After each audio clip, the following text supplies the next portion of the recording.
Surprise, surprise. Okay, hold on, everyone.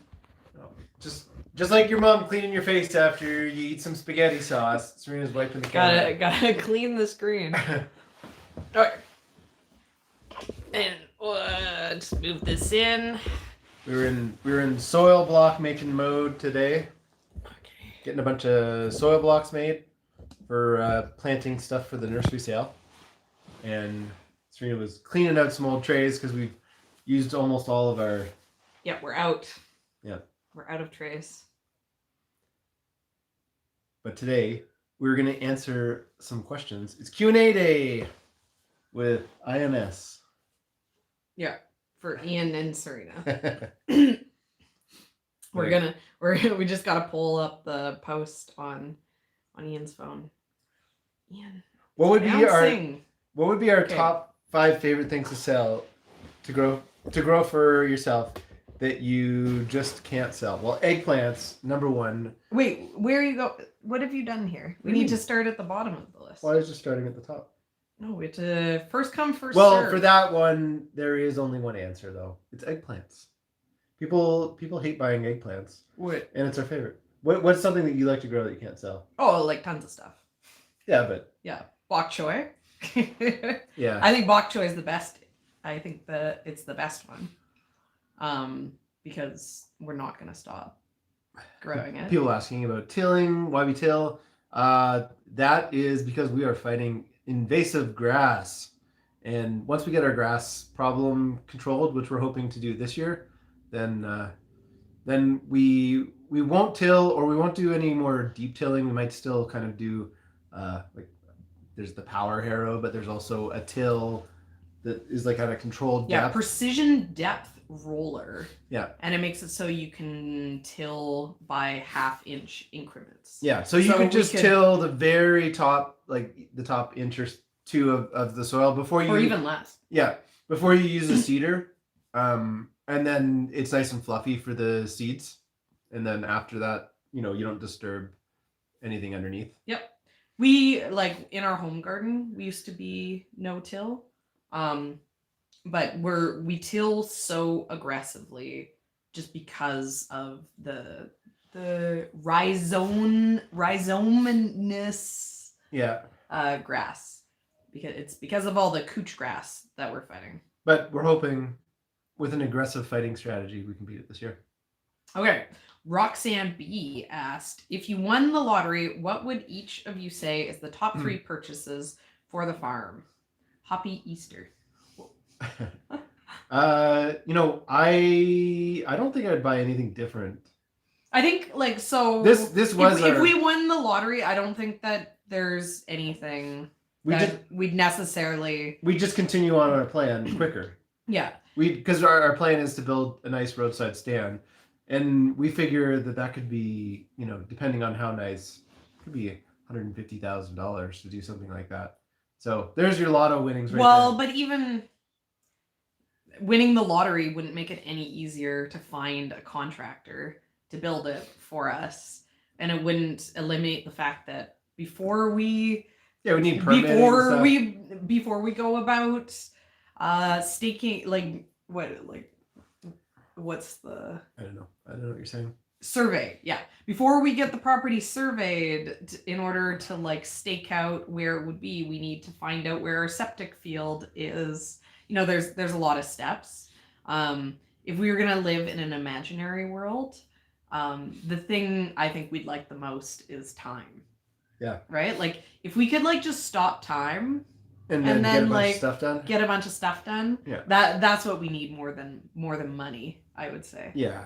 But the only thing I can think of, because I don't really we drive an old car, we don't go on vacations, we don't really, we spend a lot of money on the farm, but we don't really spend money elsewhere other than, we used to go to restaurants sometimes. We still spend a lot of money on restaurants. I would buy more properties if I won the lotto, right? I guess. I'd buy more farms in the local area so when my kids get old, everybody could have a farm, and we'd all just be like, hey, we're just farmers down the street from each other or whatever, you know? Or the neighbor's house sold. Yeah. But we didn't buy that. because it was too much money. There was lots of questions about tractors. We will get to tractors because I know there's going to be one in here. We'll talk about that, but let's go through the list. Okay, you do this one. Can you tell us about Kelowna and how you came by owning property there? I'm in Eastern Canada and have dreamed of moving out west, but land prices seem outrageous, even more crazy. Goes on from there. Anyways, so Serina's from Kelowna, so we used to live in Victoria.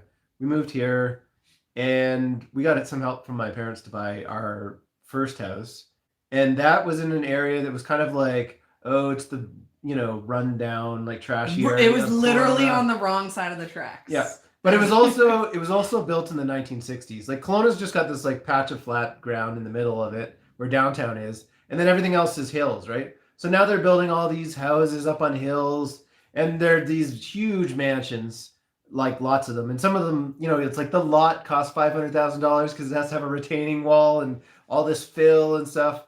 And to get services all the way up these hills. Anyways. Yeah. And then our property was built in the 60s. So even though it's the wrong side of tracks, it's down in the flats and is in this really cool area of town. We'd had our eye on this one specific road because it was a spot where the lots were a little bit bigger. Yeah. And we wanted to have space to garden and everything. And these had a specific zoning where you could build two properties, like two houses on the same property.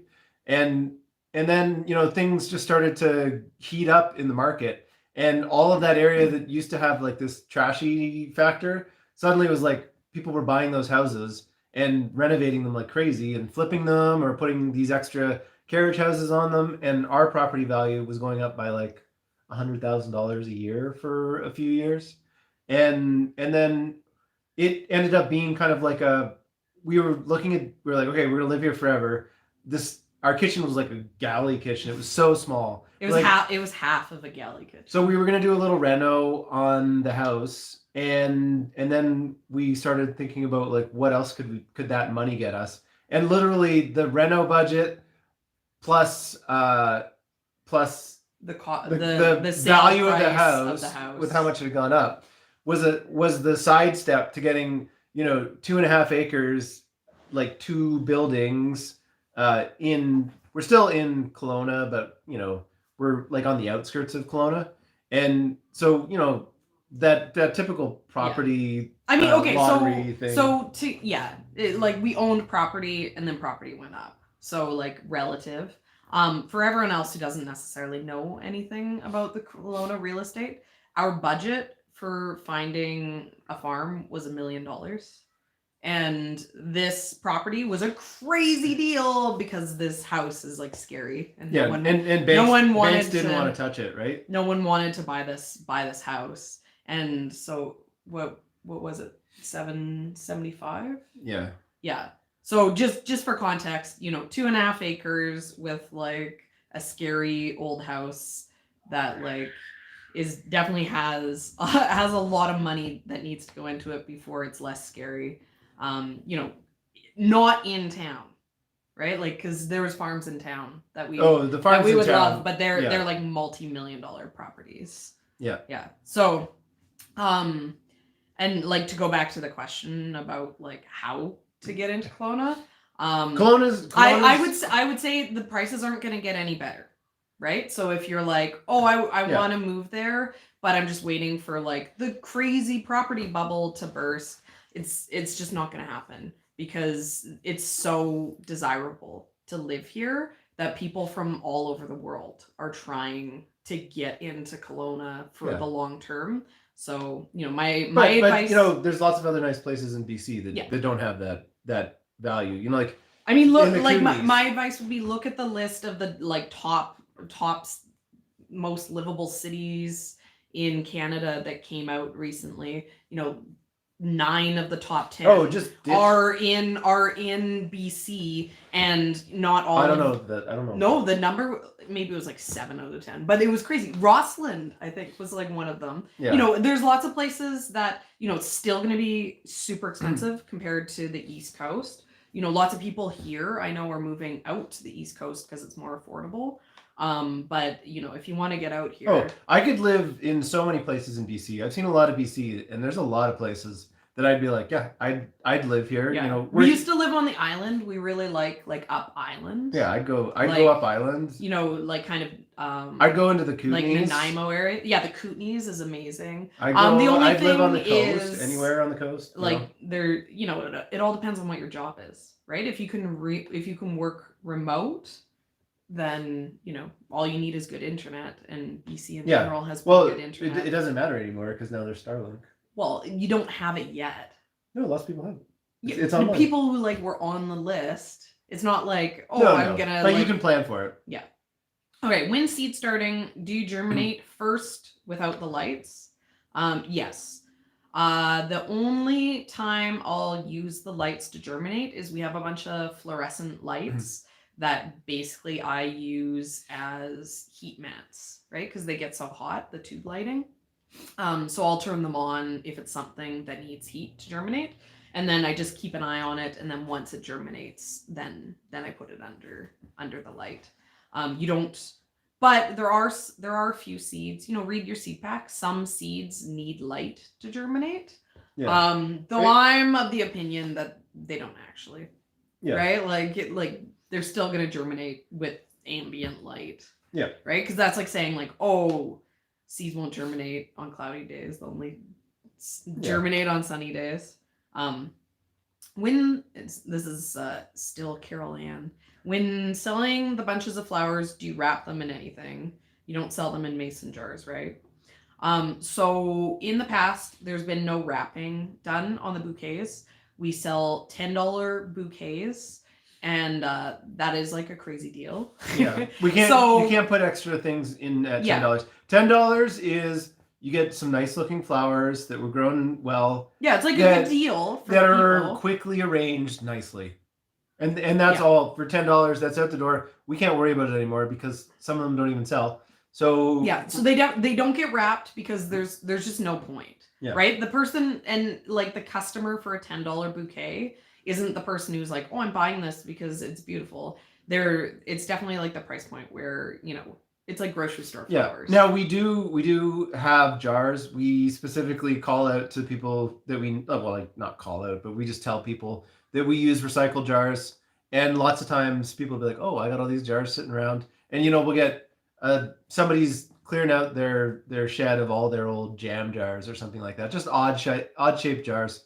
And we use those just at the markets. You'll just fill them up with water and if someone like wants water. If they're like, I'd love to buy these, but I'm actually driving to Vancouver today, so they won't survive. And you're like, well, I got some water if you want some. And usually those jars are the perfect size for a cup holder. Yeah. Right? Like we've used enough that we know which ones work. Yeah. So, but yeah, like more to that, like I've seen flower farmers talk about like, oh, I wrap them in like wet newspaper and then, or like I put them in a baggie of like wet newspaper. And to me, it's like, what's the point? Yeah. Right? Like sometimes I will sell a jar too. Like if somebody's really wants a bouquet but it's like one of the big ones. Ian has like my quart jarts. I don't own very many quart jarts. Yeah. And they're precious. Yeah. So I try not to sell the really good ones, but sometimes I will. For $1, I'll be like, you can. I can't replace those for $1. Those cost $1.50. It's crazy. Well, no, I'm telling you this because I'm selling you flowers. I'm reminding him to not sell my quart jars.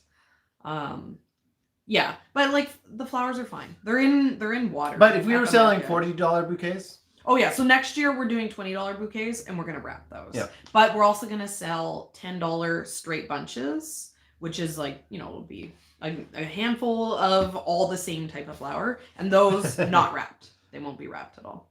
I saw a question going. We're gonna go through the list. There's a lot of questions, but I saw a really good one. Are we gonna get dogs? Oh yeah, we get that question all the time. Well, no. Because dogs. We have cats. We have cats. Dogs are different type of an expense. We're cat people, guys. Yeah. Yeah. And they're expensive. Cats are expensive enough. Okay. Which of your vegetables sell well at the farm market? lettuce, Carrots. kohlrabi, Well, even kohlrabi. So tomatoes. far, okay. So lettuce, okay. tomatoes, carrots. I think Top I think three. the better question would probably be what is profitable, right? Because there's lots of things that could sell well, and I mean, like anything could sell well if we sold it at a low enough price. Other than bok choy, we can't give it away. Yeah. But we're working on that. But so things that make us money are lettuce and especially salad mix, and then carrots and sunflowers. And so far, that's the only thing that actually makes us money. Everything else is like a loss leader. Well, for other loss leaders, we're like selling this loss leader so that you'll also buy this other loss leader. Yeah, but basically, if there's stuff that doesn't sell well, we stop selling it. Other than bok choy, yeah, right? Like we'll try something. If it doesn't sell well, there's no point. Somebody's saying we only farm on 2 acres. No, we farm on 2.5 acres. Big difference. Well, and we don't farm on 2.5 acres. Our property is 2.5 acres. This last year was 12,000 square feet, so that's like a third of an acre. And I think this year of actual farm of actual farms, but that includes like paths and stuff. And then this year we're gonna get up to probably half an acre. Yep. What item in the farm is the trickiest to harvest?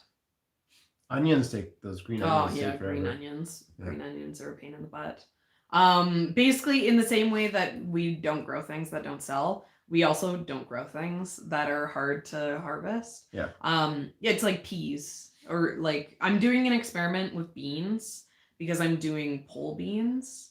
But yeah, if like even strawberries, I'm not super interested in selling strawberries because they're, if it's hard to harvest, then it needs to make a lot of money, right? Because everything has to pay for the labor, right? So the labor for something is part of the equation. And I'd say the highest labor crop is tomatoes. And I'm pretty sure we don't make money on tomatoes. And we might... it's hard to gauge what's super profitable yet, because when we have a roadside stand, it'll be different. Yeah, things will be different. But it'll be a totally different thing. Oh, thanks, Caroline. Oh, thank you so much. We answered your question. You were one of the first on the list. Okay. What is your most unexpected favorite thing about farming? You didn't think you'd love it, but you do.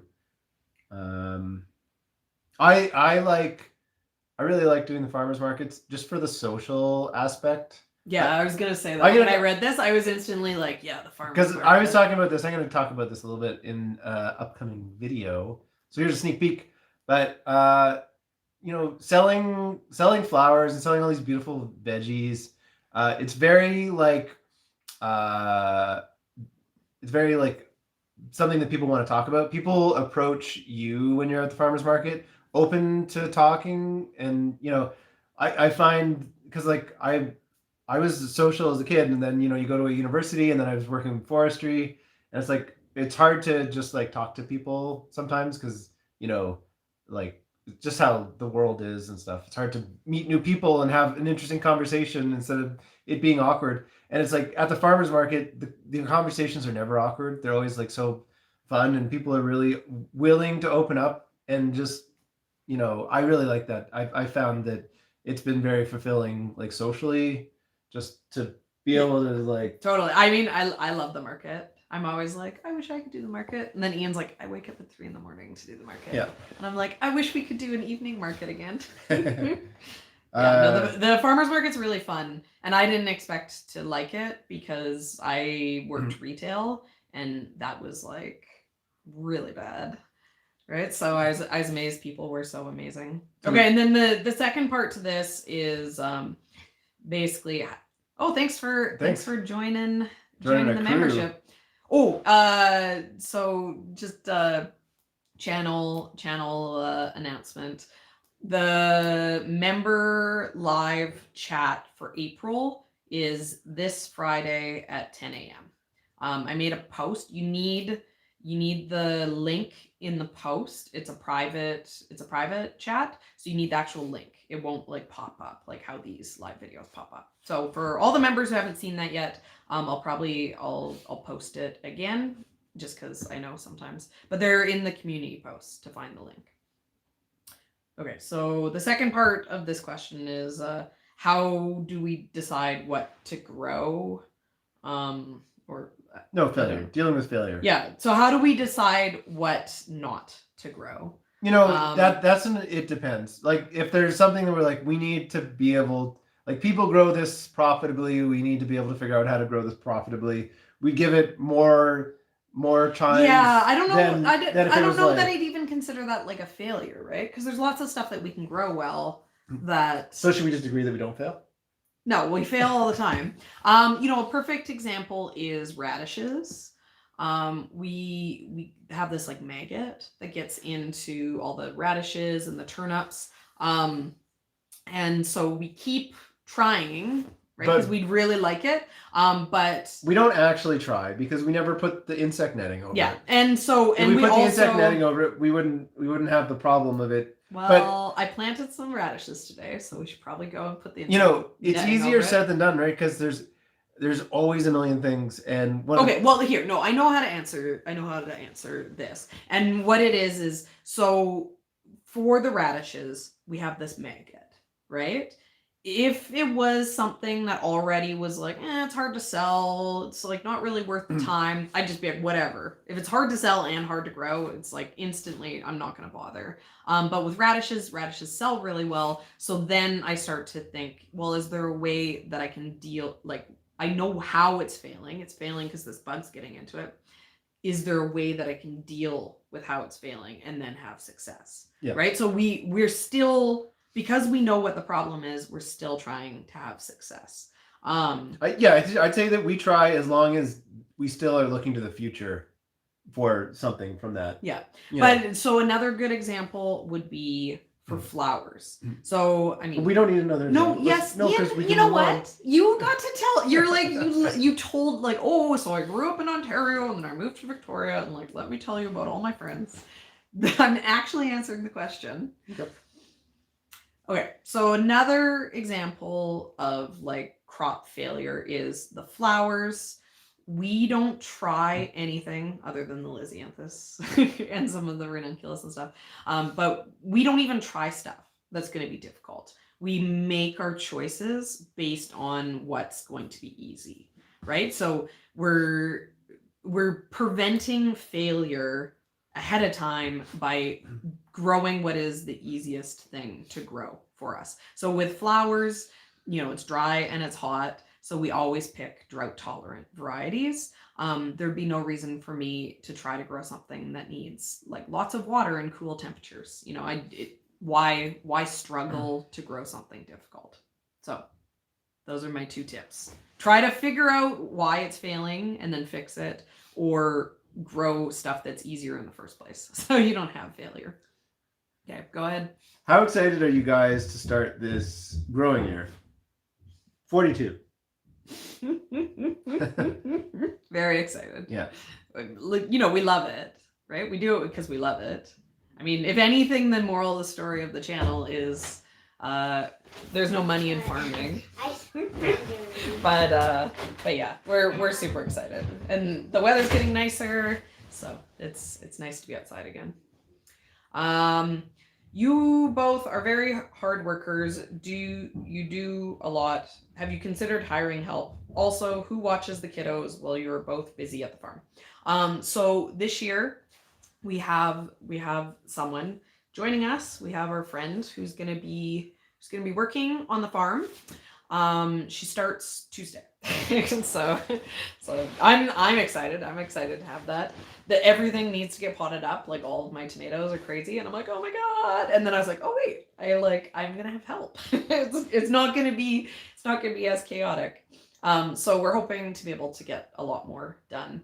And Ian has all these plans about how he's gonna get her to like weed everything and make it look nice. And I'm like, yeah, whatever, Ian. No, we're just gonna grow lots. And then the question about who watches the kids while we farm is Ian does. It doesn't necessarily look like it on the camera, because quite often like I'm busy and then Ian just pulls the camera out and he starts filming. But Ian's the one who does a lot of like the parenting, whereas I'm out like doing the work, and there's tons of work that I do all the time that's really boring and so it never gets recorded. Like I weed and I transplant stuff, and even the harvesting, Ian will come and he'll like pop in on all those like harvest videos with the camera and catch me doing some harvesting. But the harvest days, are quite often it's like 8 hours of harvesting.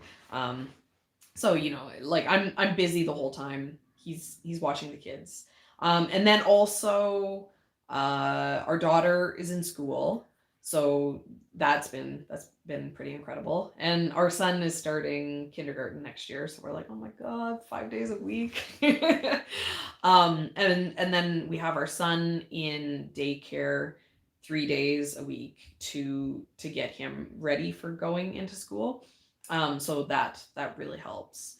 When we decided to put him into daycare, that made a big difference for the amount of stuff that we can get done. Okay, have you ever thought about no-till gardening? What would stop you if you don't want to? So we kind of answered that already. So we're currently tilling because we're fighting the invasive grass. But I was saying to Ian, this might be the last year that we need to till so aggressively. We might be able to go forward. We used to do like we didn't till in our garden previously, so we're kind of familiar with it. The tilling works really good for keeping the grass down. Especially because where we are, it's so dry. If it's not like the grass, Ian's been tilling a strip around the farm to basically be like the dead zone, so the grass that is creeping in. And he does it once a month, and that's something that will probably, it's worked really well. Because the water, it oversprays a little bit. But yeah, so yeah, we look forward to doing some more no-till stuff in the future. Oh, and I guess because people are interested in no-till, I really like the Charles Dowding style of no-till. If you guys wanted to, learn more about that, he has a YouTube channel and lots of really great info. He uses a lot of compost. He's British, so I love the way he says it.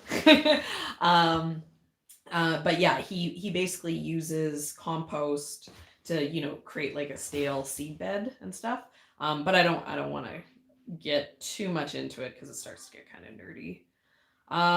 Okay, Toronto Homestead. Have you found a Canadian source for quality larger heat mats? Some are prone to catching fire.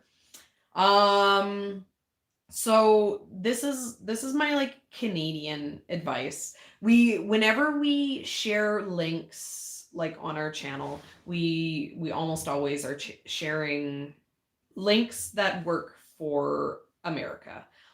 Because the majority of our audience, I think about 60% of you guys are down in the States.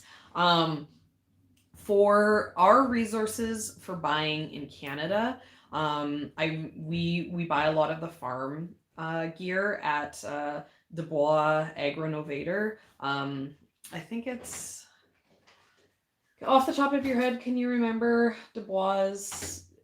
Like what their .com is? I think it's like DuboisAg.com. But just look up Dubois. Yeah, Dubois. And then my other source for getting like stuff for like indoor growing, so like lights and heat mats, any sort of like fertilizers, and even the potting soil. My best Canadian recommendation for that stuff is if you have a local grow up shop. Obviously this is dependent on where you are, but in Toronto, I'm sure you can find something. Basically the place where all of like the, grow up I can say like we got demonetized because Ian thought I said a bad word. But he didn't know that I actually said a bad word, and I'm pretty sure that's why we got demonetized. Anyways, grow up shops, they, you know, they're super knowledgeable about indoor growing. And like if you go in and you're like, I'm trying to like grow some tomatoes, they know, right? Like they'll be like, oh, you don't need this, you just need this. Like our local one is like, I love them. They're amazing. Super helpful. But yeah, so that's where we get our heat mats from. I trust them to be a good quality product. But I don't have like a website or anything for it. Okay, you want to do one? No. Oh, I guess. Okay, you can do that one, but I'm gonna do. Okay, so any tips for growing larger varieties like Paul Robeson and Kellogg's Breakfast? I feel like my growing season isn't long enough for them to do their best. Just have big transplants to start with. The answer is don't grow those. Those suck. You know, specifically Kellogg's Breakfast. I've tried that. That is not a high production tomato. There's lots of heirlooms that'll do way better. You know, like even like a Brandywine. Like a Brandywine will have like pretty good production. But yeah, we really pick based on production, right? And so, you know, all of your tomatoes, they're going to have different dates for how quickly they produce. So you're going to want to be buying your tomato varieties from a source that tells you how many days until fruit, right? So and this is about shopping with high quality seed suppliers, right? So anyone who's like worth shopping with, in my opinion, right? I'm a snob, but they'll say how many days till fruit, and you're gonna want to pick one that isn't 95 days. You're gonna want to pick one that's more like 60 days, and that's from transplant. I personally find it doesn't really matter how big your transplant is. The little ones will catch up to the big ones, you know, and only be off by a couple days if you're giving them like good growing and everything. But yeah, if you're not getting any ripe fruit, I definitely say like try different varieties.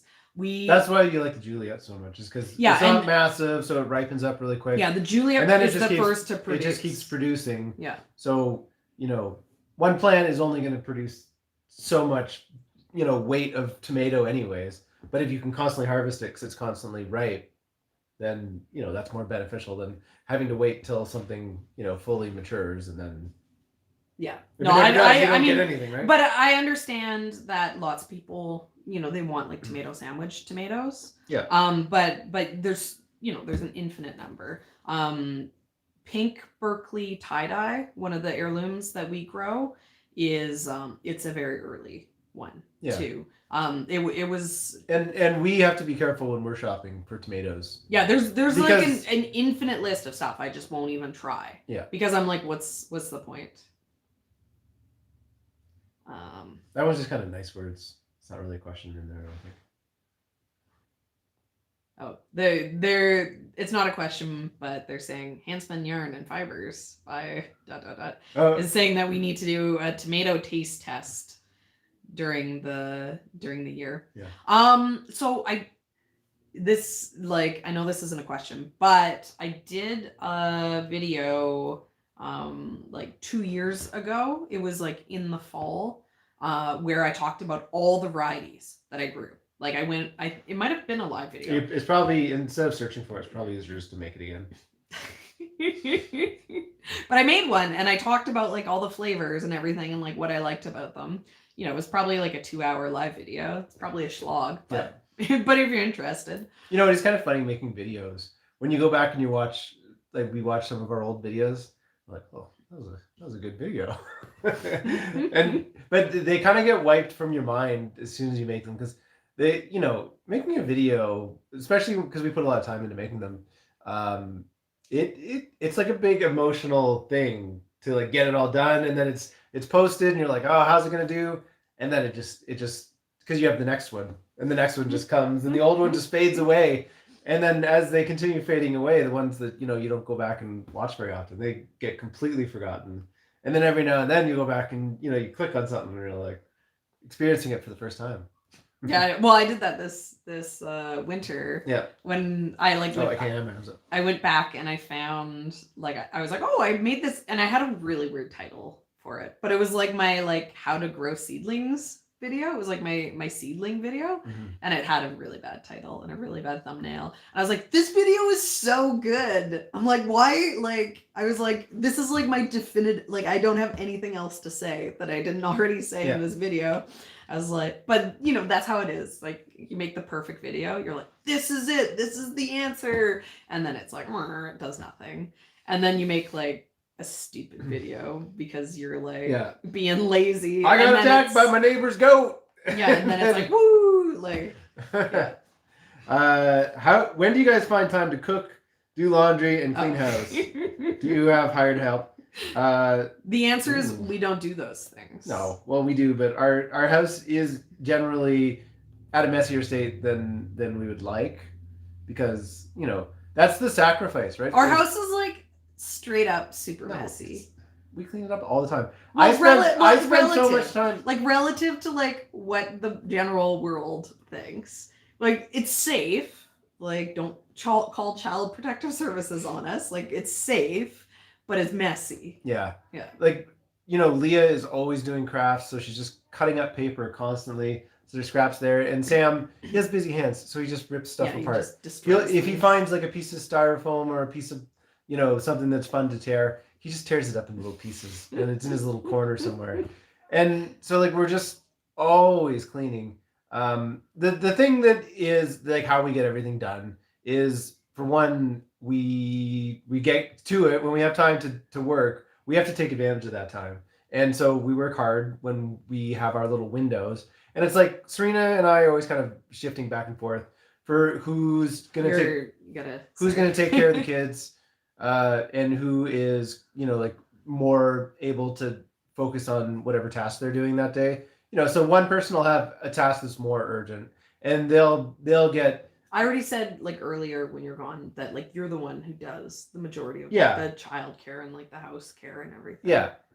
And so we do it, we cut some corners, but I probably spend more time cleaning than I spend working on the farm, doing all that type of stuff. It's just that it's the never-ending job that is produces nothing. Sometimes you clean all day and it's still a mess. Oh yeah. So it's so frustrating. Some of it is how, we're outside, the kids are outside, and then Sam goes inside and, plays a game where he stuffs banana into all of his toys.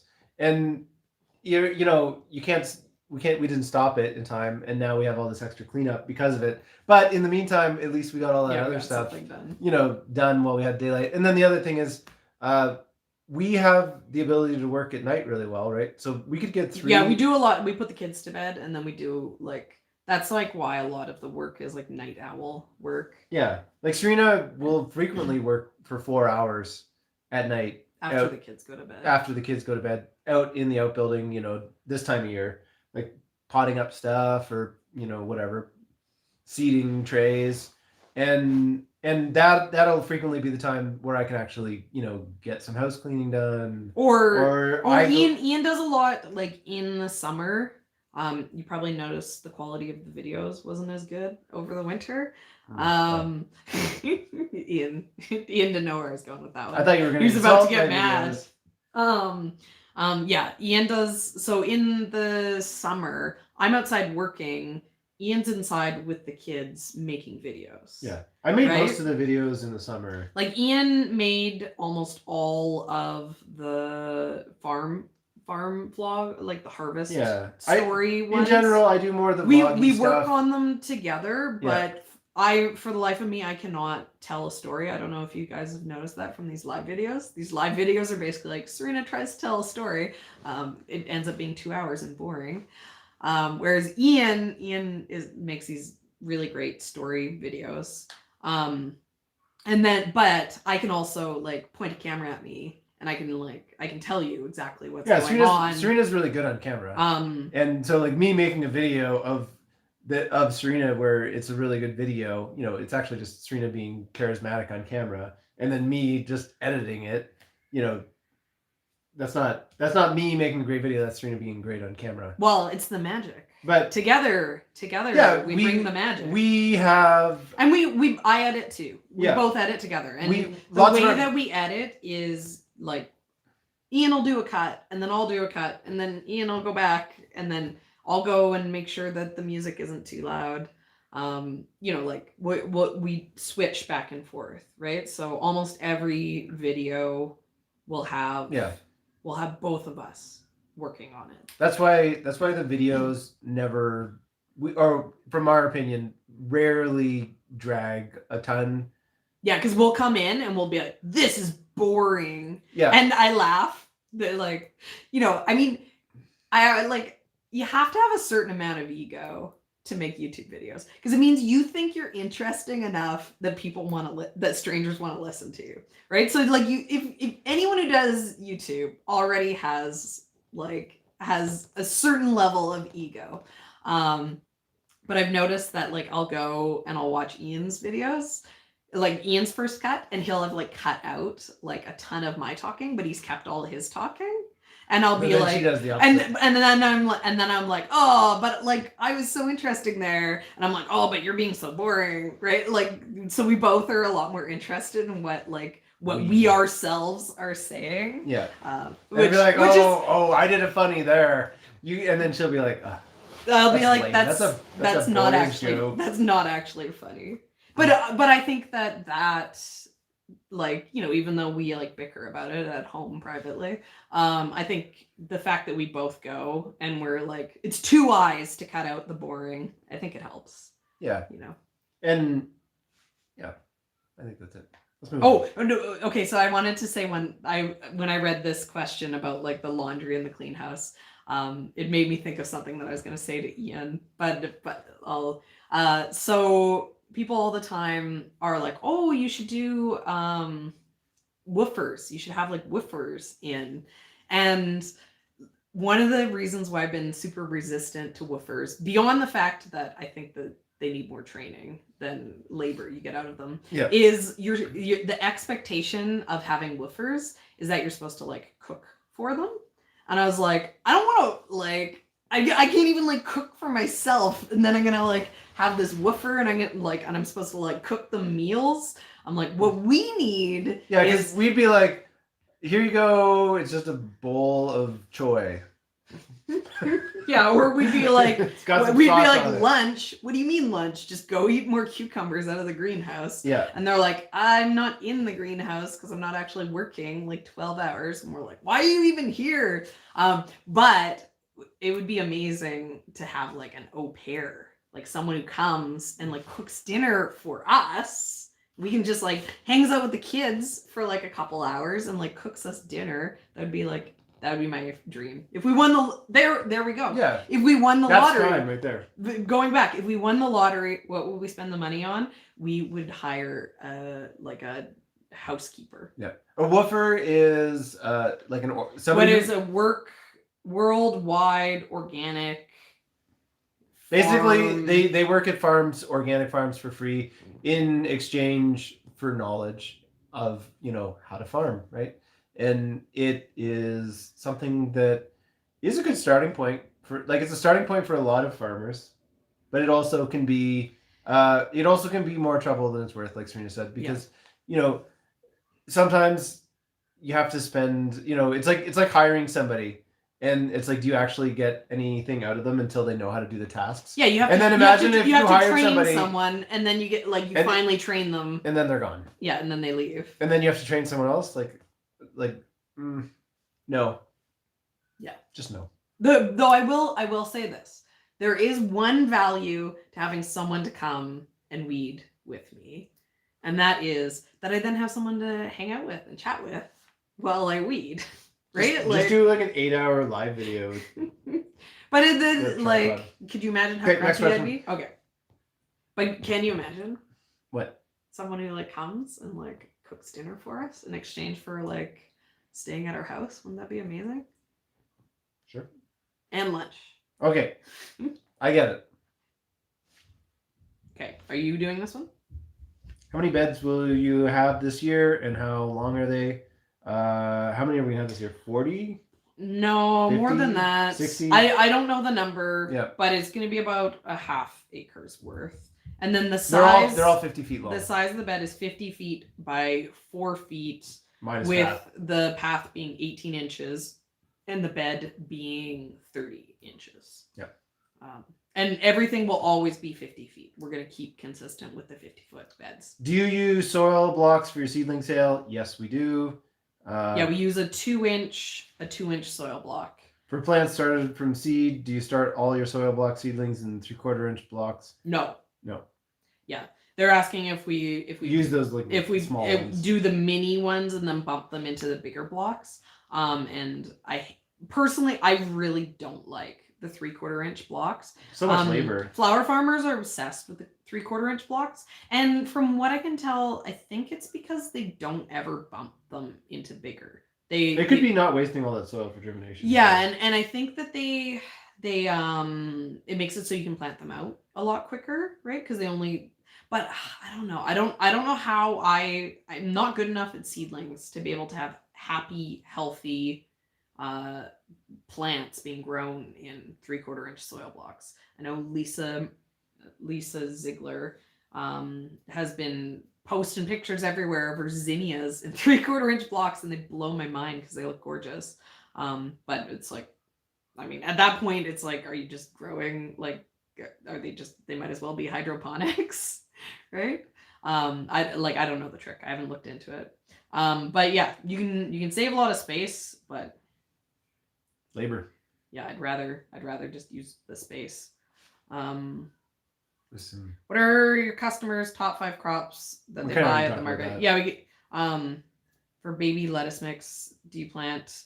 Okay, so our salad mix, what our salad mix is so far, it's just been Salanova.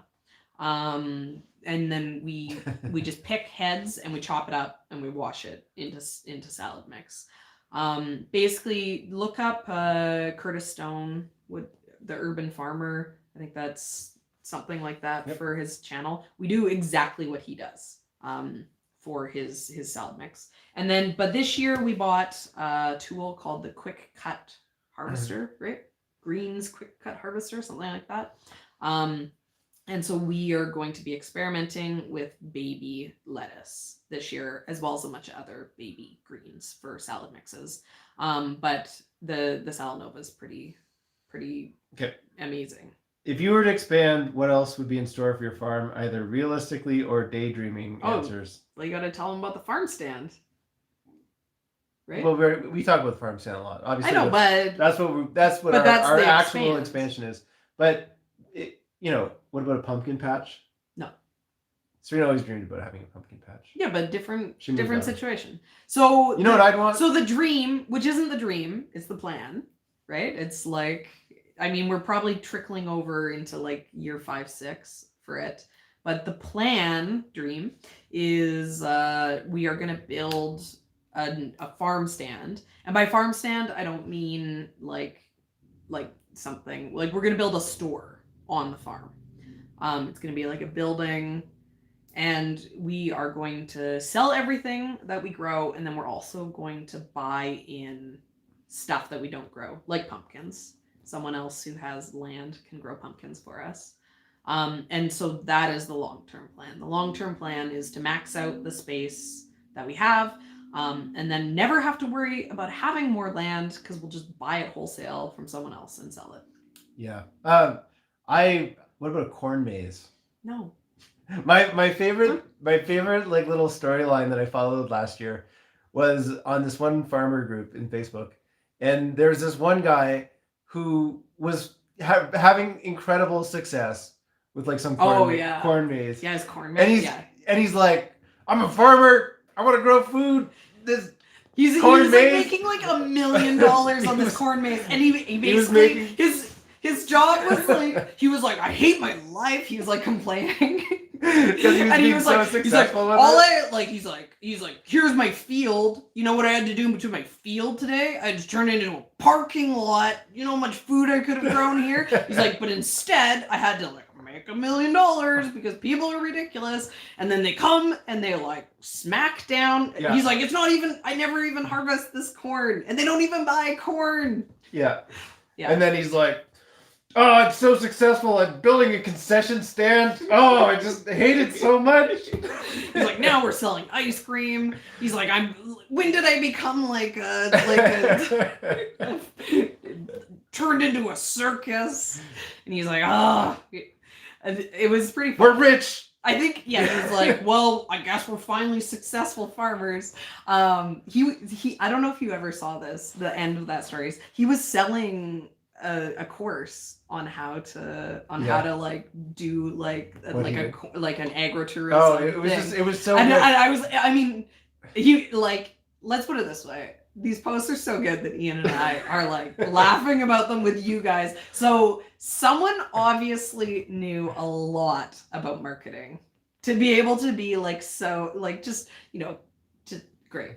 It was really funny. Really great. But also like exciting to see someone having so much success. Yeah, you know, like the underlying part that you could laugh about it was that he was like, I'm making so much money. Yeah. But That he was wanted joke. to be growing food, right? Yeah, that was the joke. He's like, I gotta follow the success, so I gotta keep doing this, but yeah.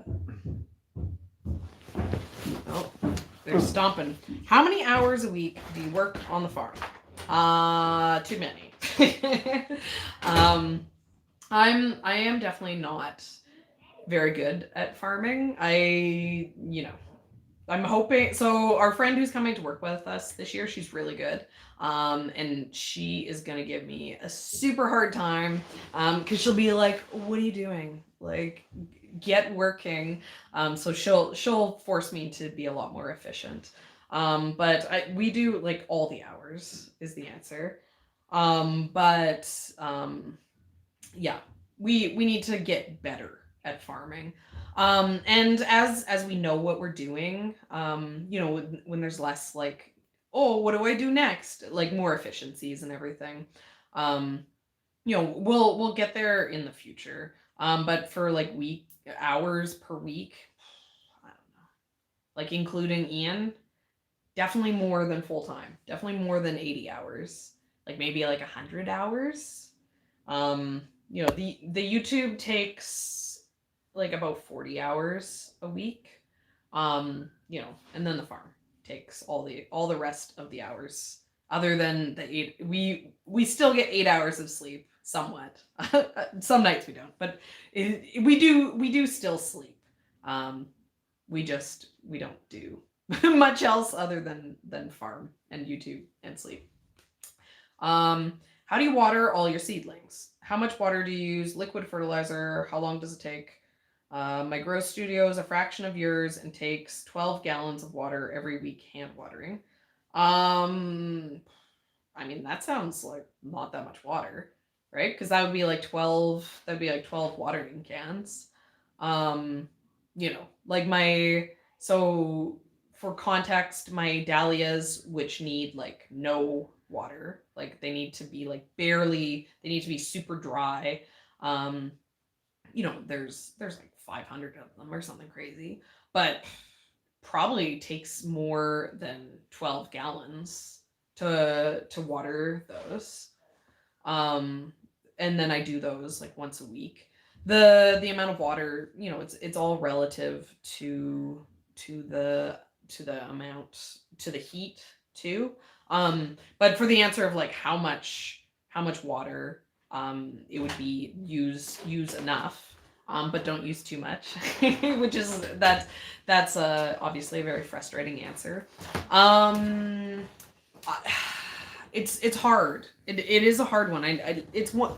The amount of water to water seedlings is one of those things that I didn't realize was like a nuanced thing.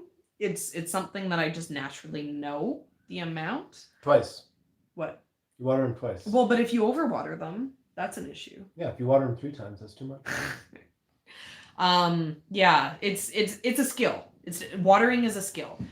Thinking forward into the future, now that I know that I apparently know how to water things magically, but like other farmers really struggle with watering seedlings.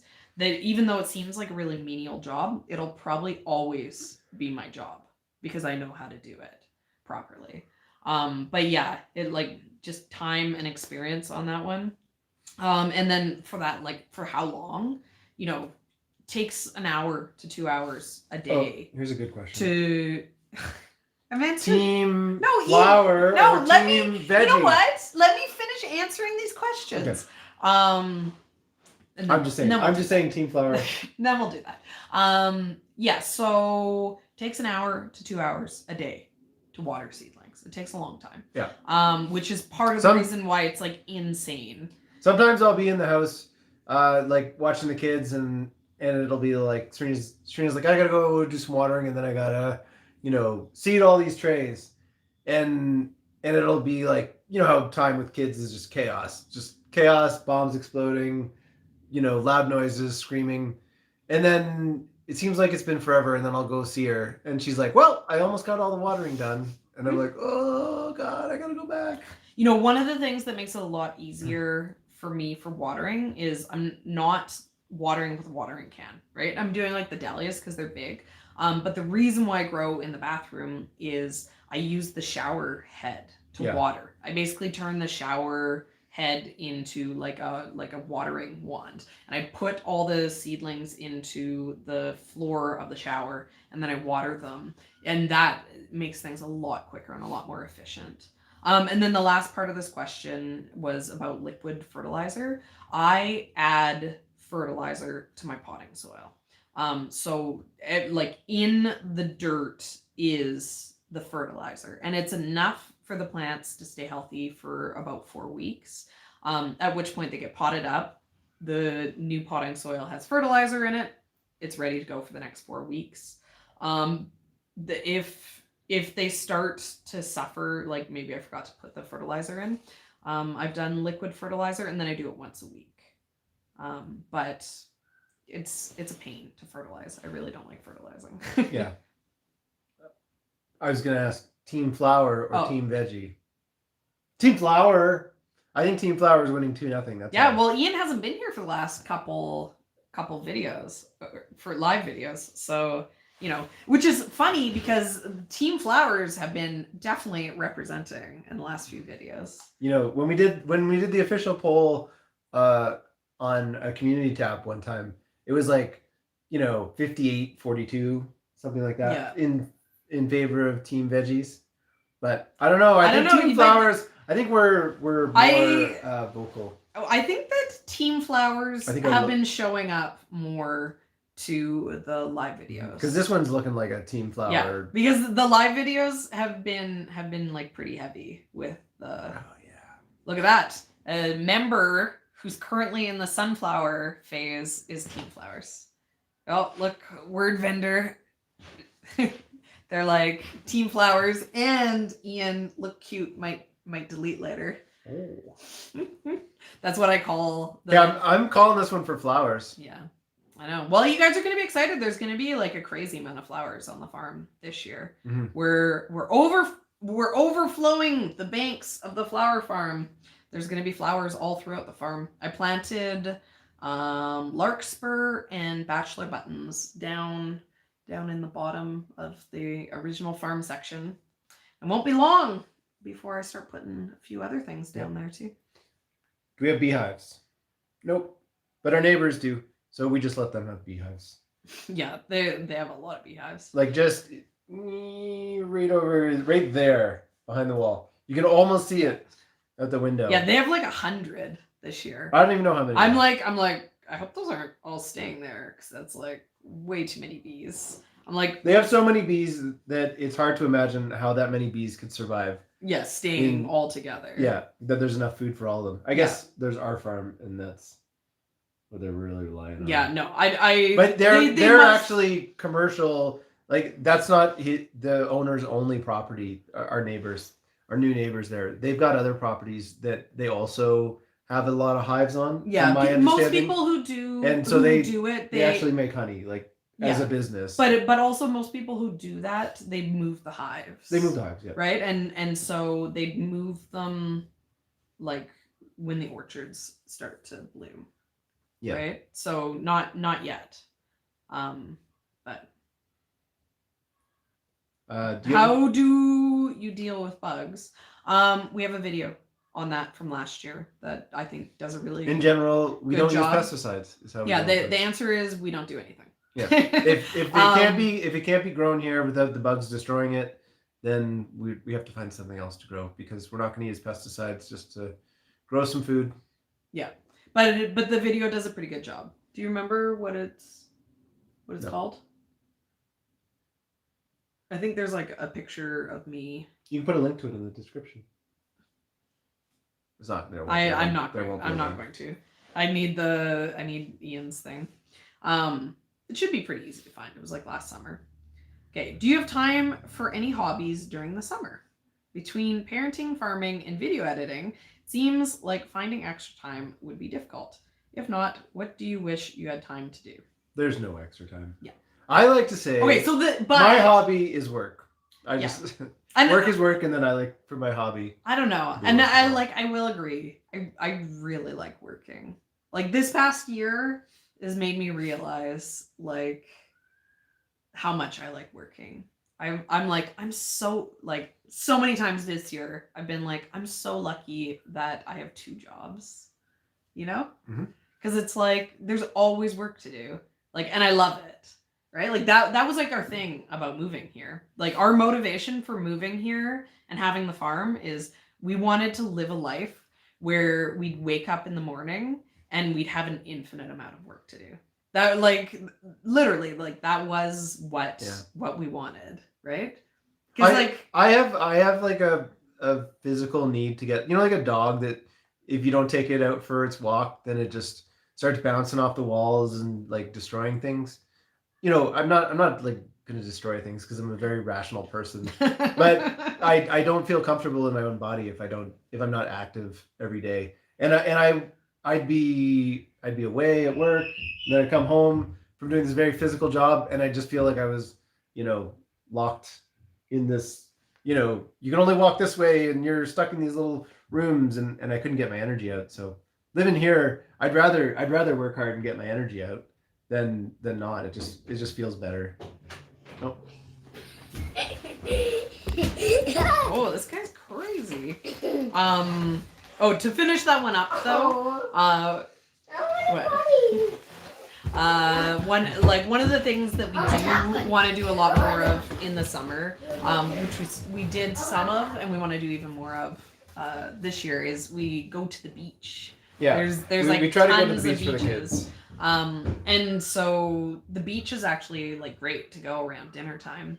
And so like a bunch in the summer, we'd like stop and we'd like go to the beach, and the hottest time of the day here is like 5 o'clock, right? So it'd be like nice to get away from the heat, go have like a cool down. The kids loved it, and it's close, right? Like we could stop for an hour or two, go to the beach, get some ice cream. Can I talk about my favorite hobby? Sure. So when you is it digging holes? No, but that's work, right? My new hobby, where when you're on Facebook and you're scrolling through, and there's like ads, but then you can comment on ads. So I just like putting stupid comments on all these ads. Ian's admitting to you all how much of a troll he is. Yeah, I have which is actually my love language. Yeah. So I just it's the small things in life. It is. It definitely is the small things. What kind of home outbuilding renovations do you have upcoming? That's for you, Ian. Ian doesn't even tell me anymore because I'm like, don't do it. Don't spend our money. I don't know. The outbuilding is not very high on the priority list now. The outbuilding's almost done. Yeah. It's like, it's to the stage now where it's like, make it look nice. Put some of the things on the wall that we have to put on the walls. Yeah, maybe we're gonna do like the mural. There's a few spots, because we're YouTubers. There's some like spots where I want to make like some cool backdrops. It'd be fun to have some, just simple but you know, colorful. Yeah, selfie spots. Yeah. Fill the farm with selfie spots. You're crazy. We got some crazy. But like, you know, the house is like, the house needs a lot of work. The house is like, doesn't need, like, we could live in the house, but it would be better for the house if we did some work. But Ian did a lot, like, and he didn't do it, right? Like, we hired someone to do our windows, but we got new windows, and he, like, the gutters needed to be replaced, so we hired someone to do the gutters. But yeah, I guess Ian's next job is he finally has to make my walk-in cooler trailer, which he was supposed to have done by the end of February. But now I'm like, okay, for real, I'm gonna need it starting May, beginning of May. I'm gonna need it. So now the real countdown is on. What did you do before farming? Did you find it as fulfilling? What made you realize you wanted to live this lifestyle? I guess we kind of we talked about like why we did the farm, which was, you know, there wasn't enough work. Before I had the kids, I managed a shoe store in like the mall. And then I stopped working after we had Leah because the pay was so bad. That the cost of childcare for 2 kids, we knew like we were gonna go get me pregnant for like a second kid, and yeah, the cost of the childcare was more than what I would have been paid working at the shoe store. So figured I might as well stay home and save money. And then Ian, he just shut down his business. He had a forestry company for the oil patch. He created it. It was a piece of machinery that did land clearing. So it was used in the oil patch to make trails in the forest. And then he also used it occasionally to do land clearing for you know, building subdivisions, or sometimes on like mines and things like that. And then he also so his industry is called like seismic, which is it's like oil exploration. And he also runs chainsaw. He's like a lumberjack, and he does the same thing as what the machine does. He cuts trails for this like oil exploration thing. So he didn't go away this winter, but he normally goes away for the winters.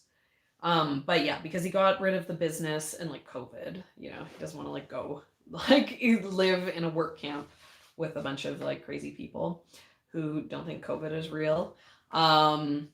So he didn't go this year, and he didn't have he sold his equipment this year.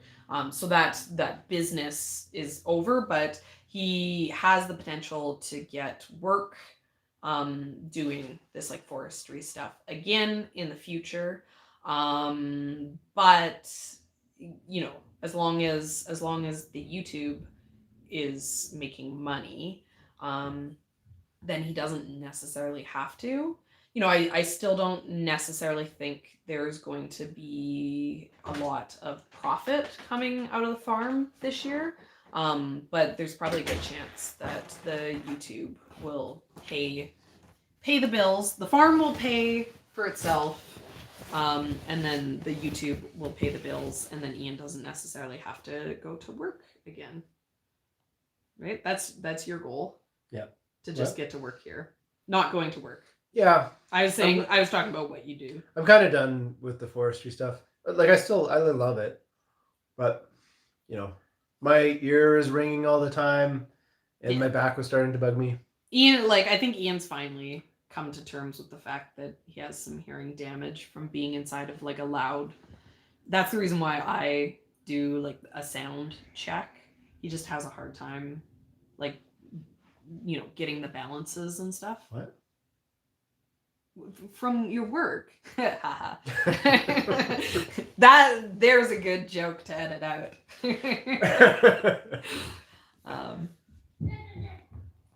Well, I think I have to start bedtime cycle soon. Yeah. Yeah. Yeah, They're they're just- fine. yeah. They're fine. We can do a little bit more. Yeah. Serena and Ian, what is your favorite vegetable and flower to grow? Is it different between the two of you? Also, what do you wish you could grow? And I think Ian and I we talked about this. Are you gonna come back or What's that? are you gonna come back? I don't think I can. Sam wants to be jumping on The kids want to play. Or what? Sam, why don't you do the bed jump? Or that was more like Leah.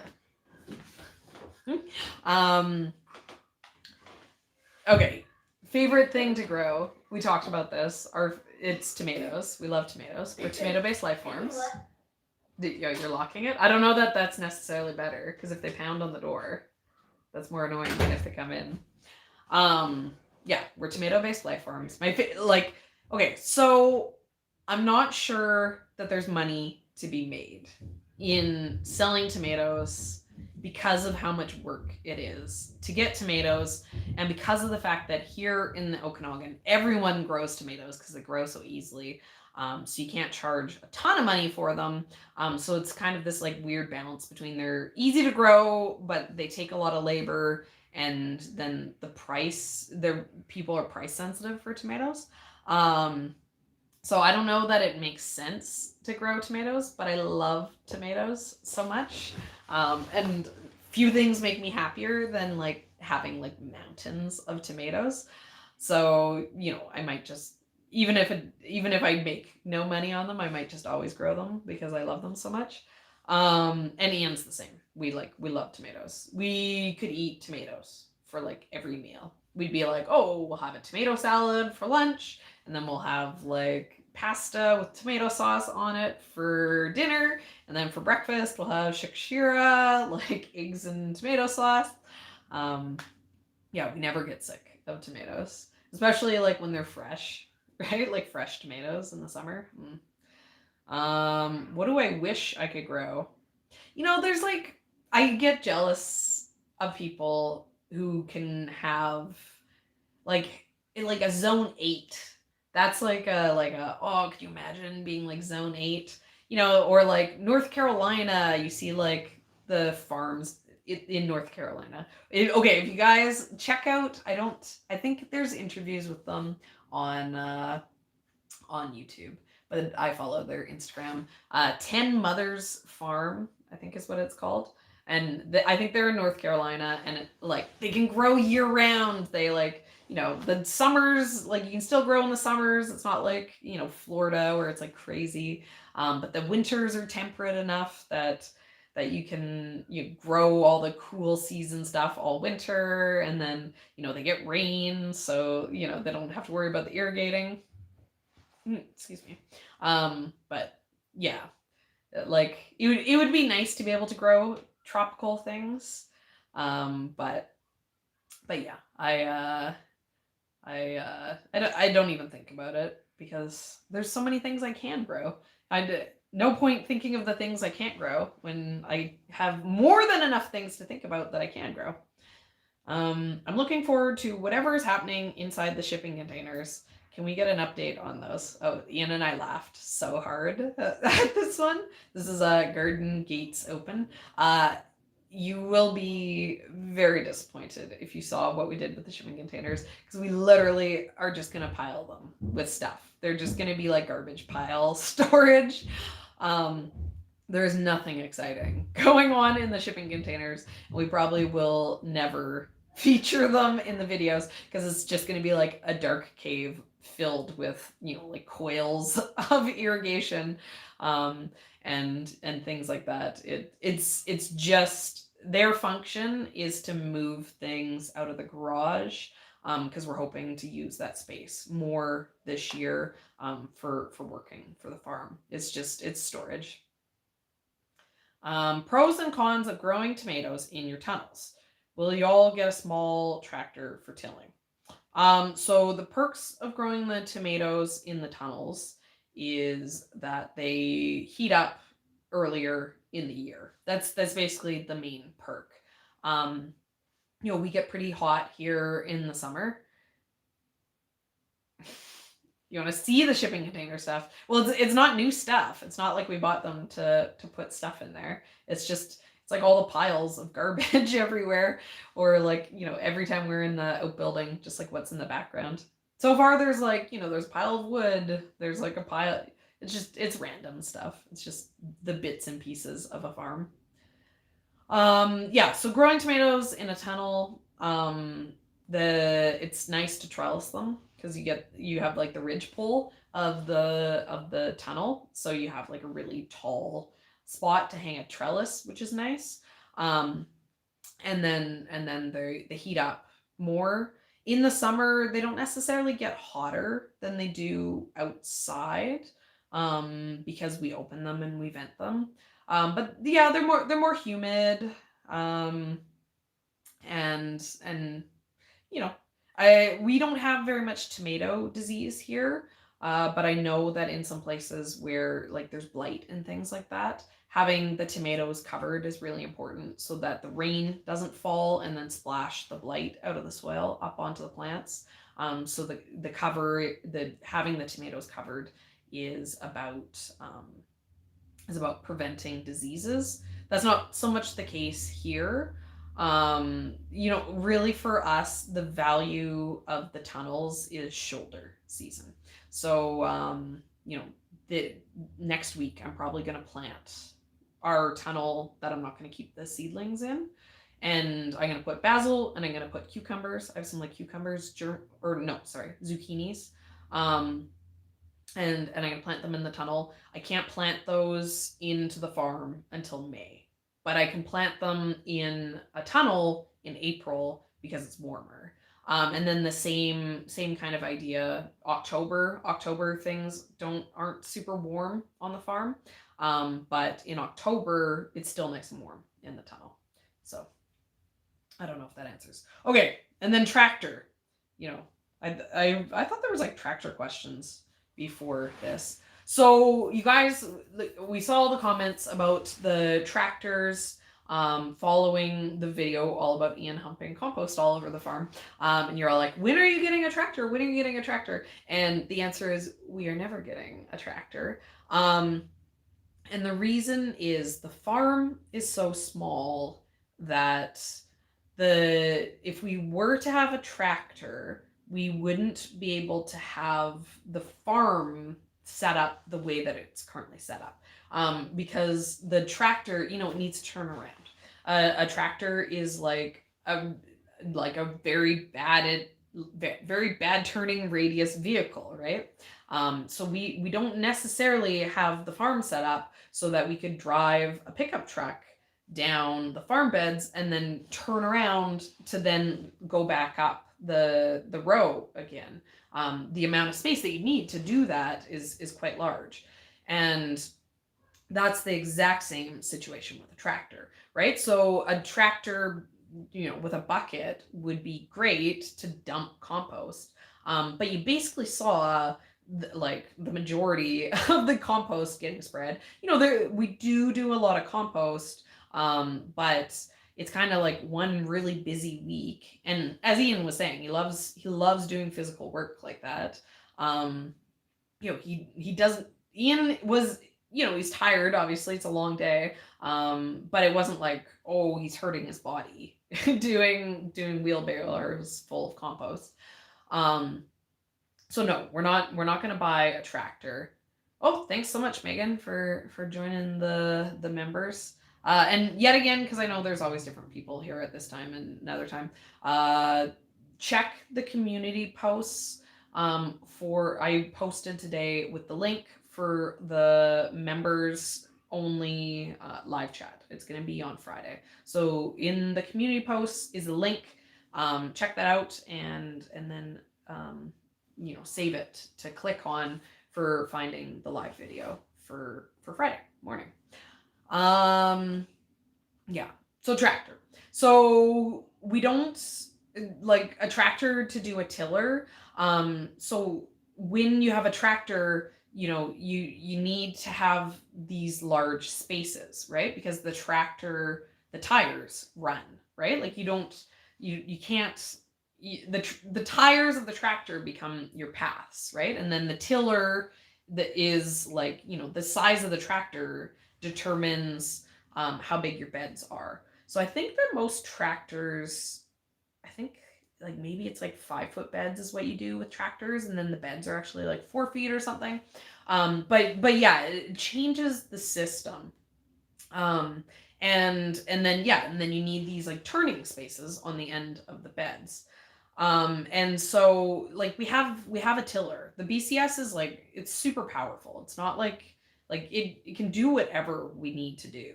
And it's not physical to run it. It's not a rototiller, the BCS. They're called a walking tractor because they're like a tractor where you can add attachments to it. And it's strong and it's powerful. It's not going to get bogged down trying to till stuff. So it's not like we need a tiller. The only thing that we maybe want in the future is something to be able to get the compost closer to the farm beds.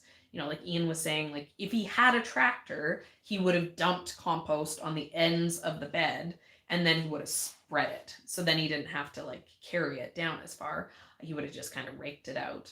And then the other thing that we've kind of run into as a complication this year is, we started to order some stuff that is, large, like, so we have greenhouses coming and we need to have the ability to forklift it off of the transport truck that's going to bring it to us. And we don't have a forklift. So, if we had a tractor, it's an easy attachment to have the forks on a tractor. And we are getting to the point that there are things where it'd be nice to have the forks. Especially like we were saying that we'd like to have a farm stand in the future where we would sell wholesale products, on the farm stand. And in that case, we'd be buying pallets of things. And so we would need something to forklift. So what we have talked about is maybe in the future getting like a bobcat, something that has like a bucket lift, like a skid steer, exactly. And then we'd be able to move buckets of compost, and then we could also put the forks on it. And it's the type of thing that we'd be able to find. I told Ian, I was like, you have like a $10,000 budget. If you find a bobcat or a skid steer, like in that price point, like you have my permission. Whereas to find a small tractor that would do those things, used, like they're expensive. Like around here, people have them around us, but they hold their value, right? So we kind of talking like $20,000 or $30,000 to get a small tractor. We're in Canada, things cost like an infinite amount of money up here. But yeah, like we are not upset with how long it took to spread the compost. It really isn't too bad. And then going into the future, we dumped the compost where we dumped it, just because it can stay there for a while. But going into the future, when the guy comes to dump the compost, we could ask him like, oh, dump half of it down at the bottom of the farm and the other half at the top of the farm, and then it doesn't have to go as far,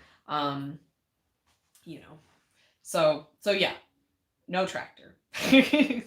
That's the short answer. We have no plans for a tractor. And like we said a lot earlier, when people are in the question about tilling, in the future, we don't necessarily want to be tilling all the time, right? So like We got like a riding lawnmower. So, we already have a tool to, do the the little bit of lawn mowing that needs to get done before the grass dies in the summer. Um, there definitely there's not very many reasons for us to have a tractor when you consider the complications that we have of being so small. Okay, next question. What do you intend to use in the walkways between rows to suppress weeds? I often see no tillers using wood chips in the walkways. From Ian's drone shot, the immediate area seems barren of trees. Can you get wood chips? So we can get wood chips, but we will not use wood chips on the farm.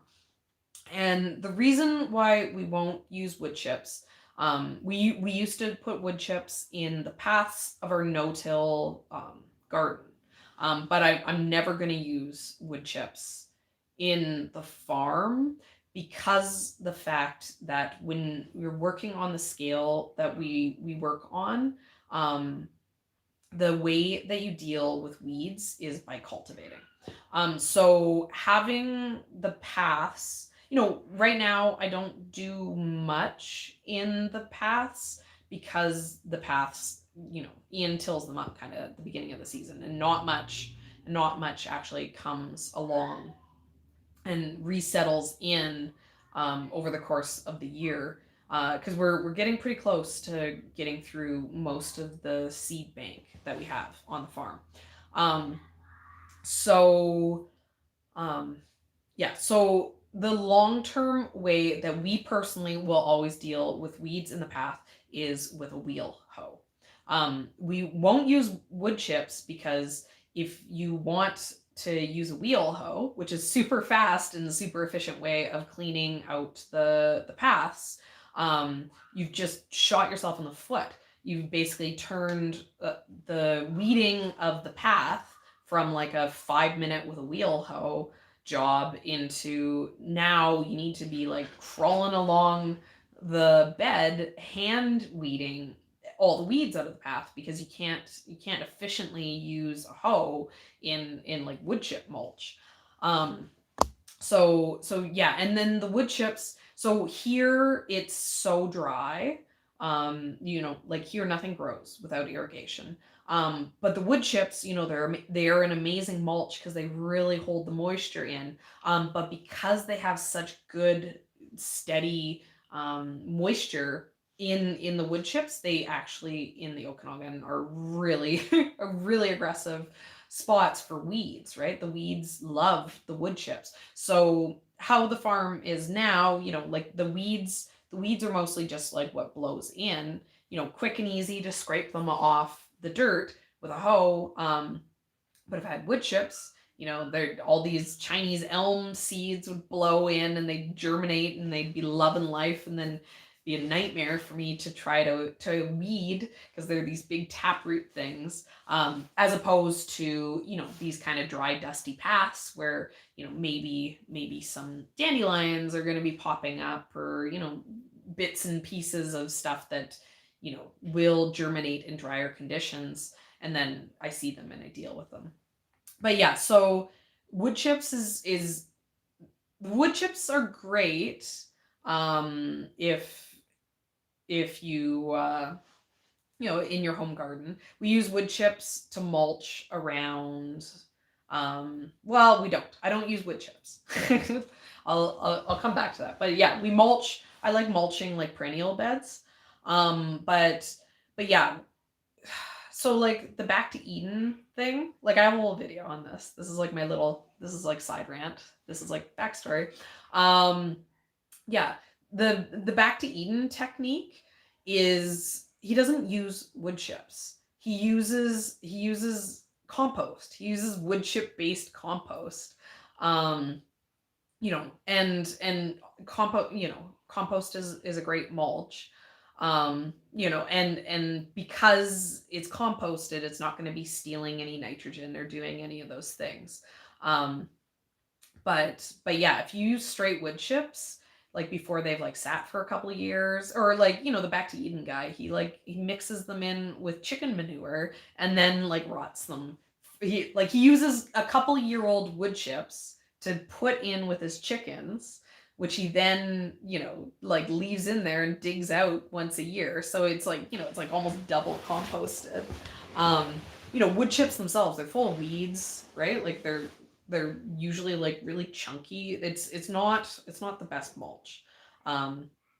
So, you know, here on the farm, we use compost. And our compost that we're using right now is not wood chip based, so there's not big chunks.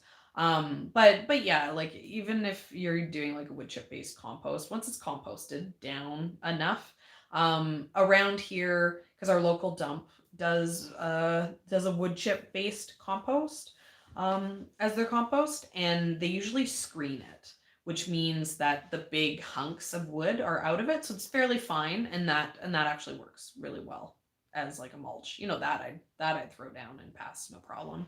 But yeah, that's my wood chip story. Okay. Do you guys have any fruit trees or berry bushes or other perennials? I'm in Muskoka, Ontario, and the strawberries, blackberries, blueberries, currants, and apples do really well in my cool climate. Hoping to find more cold hardy fruits I can grow in my small backyard. So we have strawberries, but I'm just trying to think. There's lots of things that grow well here.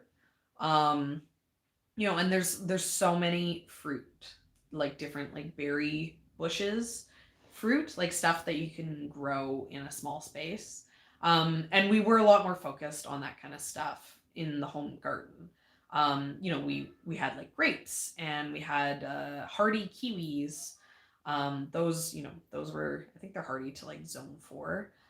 And we had hassop berries, you know, and those were super fun. And I love gooseberries. We have black currants, red currants, white currants, raspberries, strawberries. You know, we had lots of that kind of stuff at our old place, you know, because it took up a little bit of space, so we were able to like really pack it in, but it produced a lot. Here on the farm, our focus really isn't on fruit, because the fruit is a lot of labor. It's a lot of work. Excuse me. It's a lot of work to produce the small fruits, right? Like the idea of like trying to pick currants and then sell them for money, it's just like, ugh, hurts my brain. Strawberries, you can make it work because people pay a lot of money for strawberries, but it's work I don't really want to do. It's like, that is like very fussy. that is very fussy labor. I would consider growing strawberries for sale on the farm in the future when the kids were of an age that they would pick strawberries. You know, I'd almost maybe like have it be like the kids could have their own business. You know, we grow a lot of strawberries here, and they're just for the kids. And like family and friends, they come and visit and they like pick strawberries. But I don't want to pick strawberries, even though I can get like $5 a basket. It's not work that I necessarily want to do. I want to pick strawberries so that I can like fill my freezer with strawberries. But that's because I value them more than $5, even though no one else like will pay that price, right?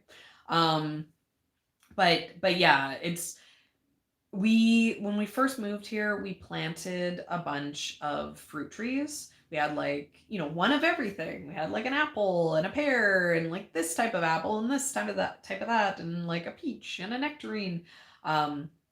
And we had like this strip of trees, and it was like one of every single type of tree. And I was like, oh, it's gonna be so amazing. And then we were like, oh, but we're gonna have to like spray them. Like anything like the apples and the pears, they all have to be legally, they have to be sprayed here, because there's this pest called the codling moth that's really aggressive here, and there's like a program where they breed like sterile codling moths that they release out into the population of codling moths so that they don't reproduce themselves. And then everyone who has these trees, you either have to spray your trees to prevent codling moth, or you have to get rid of your trees. And they'll like, if you have like an apple tree in the city, and it's like infested with codling moth, they'll come and they'll like chop your tree down. It's like a, it's to protect the orchard industry, because the orchards have, been here for so much. And so those, we found out that we didn't have to spray as long as we picked the fruit off, which is fine because you need a few years to establish trees anyways. So we were like, oh, we'll figure out what we're going to do in the future. And then it was just like, oh, it's like so much work, right? And we were like, we'll just buy our fruit, right? Like we don't like, we can just pay the money. Like we're surrounded by orchards. It makes a lot more sense for us to put our labor into producing more of the vegetables and the flowers and selling them and getting money, and then spending that money on fruit for ourselves, as opposed to us trying to grow the fruit for ourselves, right? Like time is money on the farm, and it was a different equation when it was like a home garden, and it was like our hobby, and it was like what we did in our spare time.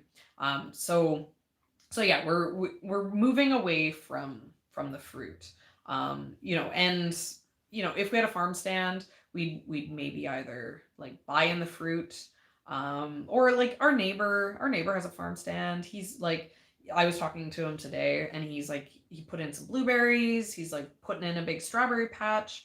So if he is like, I sell all the fruit, that works for me too. And then I don't have to do anything with fruit. I can be like, I sell all the veggies. Oh, you want fruit? Like just go next door, and then vice versa over, between us. But yeah, I did buy raspberries this year. That was in that like big, perennial flower unboxing that I did. But the plan for those is that I'm going to be cutting it as greenery. I'm not necessarily going to be growing those for the fruit. Though I do have some raspberries like on the property for us to eat. The amount of fruit I want is the amount of fruit that me and the kids will go and like stand there and like eat on the farm. But I don't want to grow any for anyone else. I'm like, what time are we at?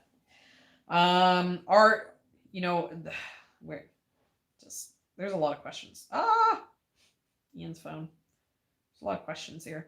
I'm gonna go a little bit longer, but we have like I was amazed at how many questions there was on this community post.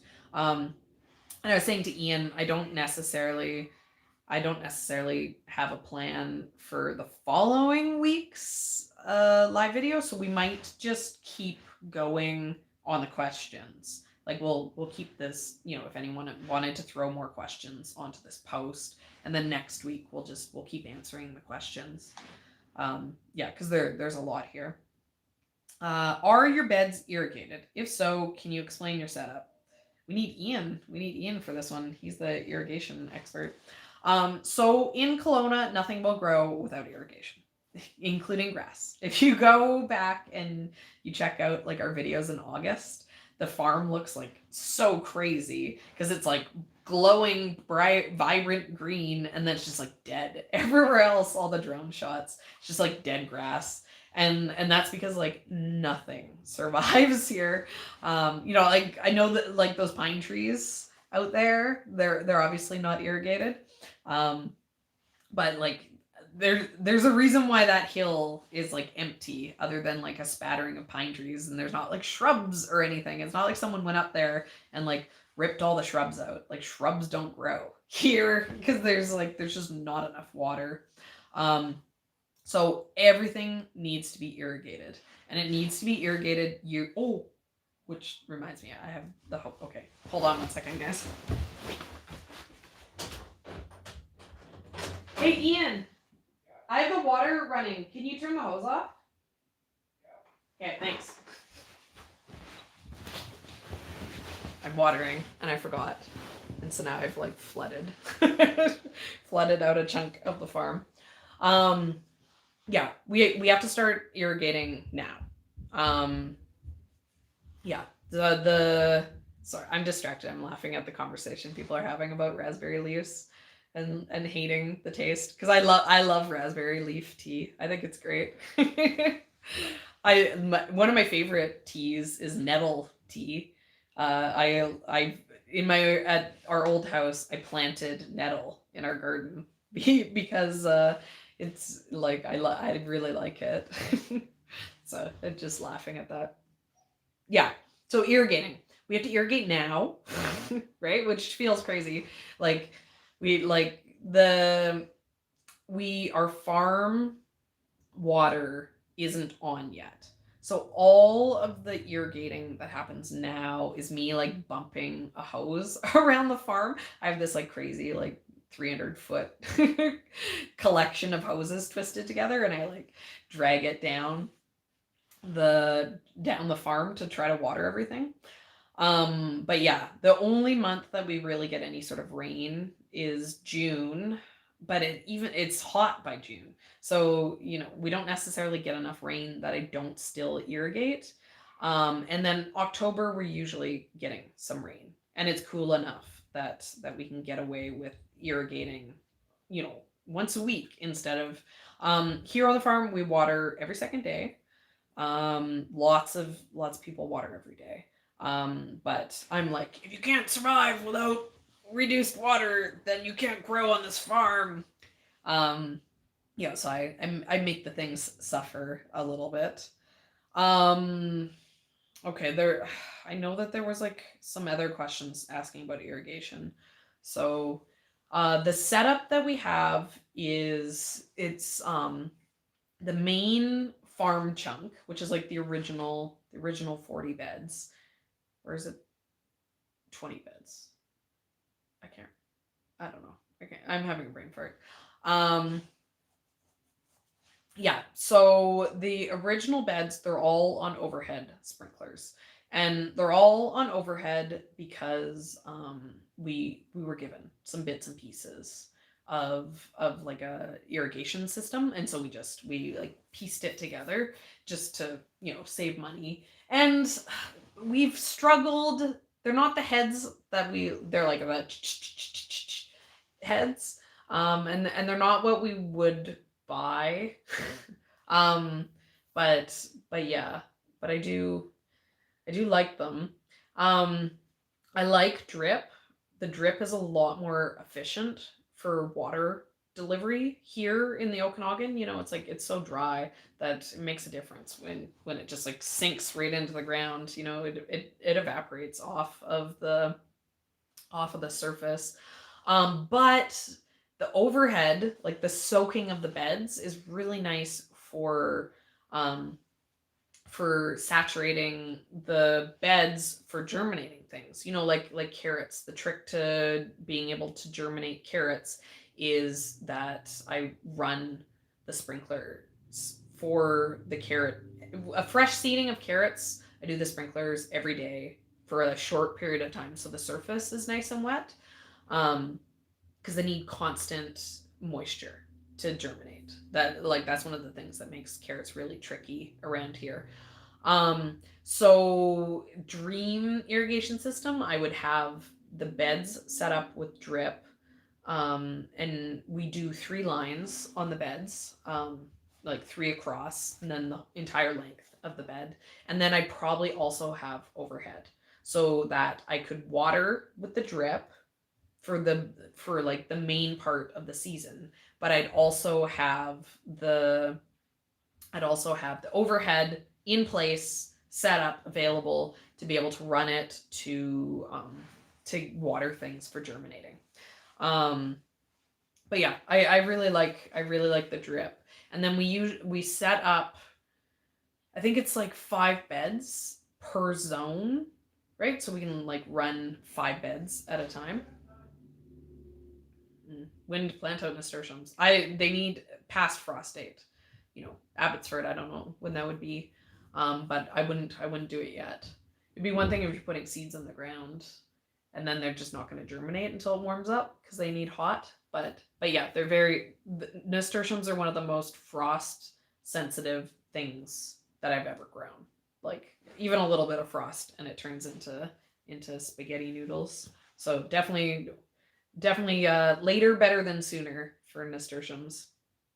Yeah, I don't know if that answers for irrigation. Like I said, Ian's the one who does all the irrigation. I'm like, Ian, make it work for me.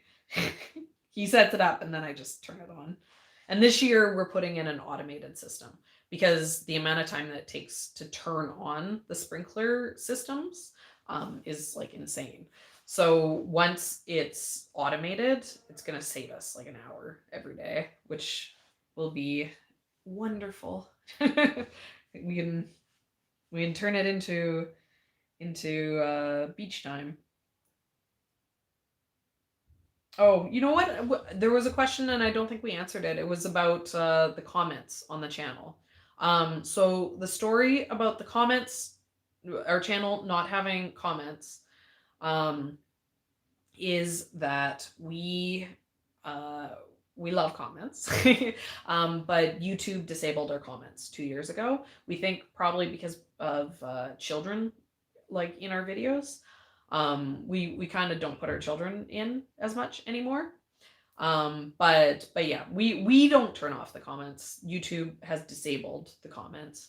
But our workaround is that we have been making community posts for every single time that we post a video. We don't do one for the live videos. But yeah, so if you have like a comment or a question, check in the community posts. We have a post that corresponds to every single video, and then we still have like comments available on the community posts, which hopefully nothing, we don't know if that's like a glitch and we're not supposed to, but hopefully we don't lose those. And so that is there. And then also in the description of every single one of our videos, if you like drop down and then scroll down a bit, we have all of our links to our social media. We're also on Facebook and we're on Instagram, and there's comments there. Nothing's been disabled there. So that's another way to be able to communicate with us if you guys need to get a hold of us. Okay, one last one, and then, yeah, no, we've done everything. It's not that we don't know how it works. It's been disabled, and they're not coming back. If anything, expect in the future for there not to be comments on videos on YouTube before on everyone, the entire platform losing comments on videos before we would ever get comments back. We suspect YouTube is working towards eliminating comments on videos. And that's the reason why I think they like are promoting stuff like using the live videos, and promoting things like the community posts, because then that would be a way of having comments. But yeah, YouTube has tons of issues with the comments. I mean, they're basically like a platform, like YouTube comments are like a platform for like harassment and like the dark web. So I'm surprised YouTube, I love, it's great, it's fun to get to chat in the comments. I enjoy looking in the comments to get like more details from stuff. But yeah, I seriously doubt YouTube is gonna, a couple of years from now, I don't think there's going to be comments on YouTube videos. But that's like YouTuber gossip, which I doubt you guys actually care about. Okay. I've been watching YouTube for so long. Oh, that, yeah. Rosa, she's like, I can answer all these questions. Will you put up a wish list of items you want Hope to buy that can make your life and farm more efficient?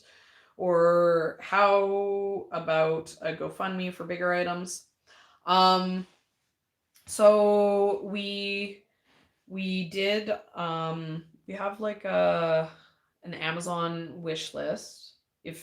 But the stuff that I put in there, like I just put like little tiny things in there. stuff that we like use all the time. Like gloves and like snips and I can't even remember what was in there. I tried to keep it all like small practical things. But and then we have like the membership on the YouTube. But I honestly I don't think that we do like a GoFundMe to like try to buy like a bobcat or something. The my opinion, like we really appreciate the support, right? Like the fact that the YouTube is finally like making money, like this year, it takes a lot of pressure off of the farm, right? Like with our friend who's going to be working with us this year, I was like nervous about the cost of wages, and having the YouTube channel like actually making some money, like I was kind of saying earlier, like the YouTube could potentially like pay the bills for the house, right? Like buy us like groceries, and then it takes pressure off the farm, like, and then the farm can do things like buy a bobcat. But yeah, so we do have like some of those monetizing things, but I don't feel like we need anything. So yeah, so I don't think we're gonna do any sort of like GoFundMe. I know that some channels like set up like PayPal accounts for if like people want to like do stuff. I know I like someone bought me a bouquet. I'm brain farting. I'm like of who it was. But someone bought me a bouquet of flowers last year. They sent us money and they were like, Serina, go like take one of your bouquets, do whatever you want with the bouquet. I mean, like I teased them. They were like, oh, I'm gonna buy you this bouquet, like do whatever you want with it. And then I sent her a video of me like driving over a bouquet of cosmos, like destroying them. It was just like stuff going in the compost. I actually did like take my favorite bouquet of the week and like bring it inside, and I actually did I was like, Ian, you can't say I'm not allowed to bring flowers in because someone bought me these flowers. But yeah, I don't know. We're the dream is that that the channel can have like some money streams.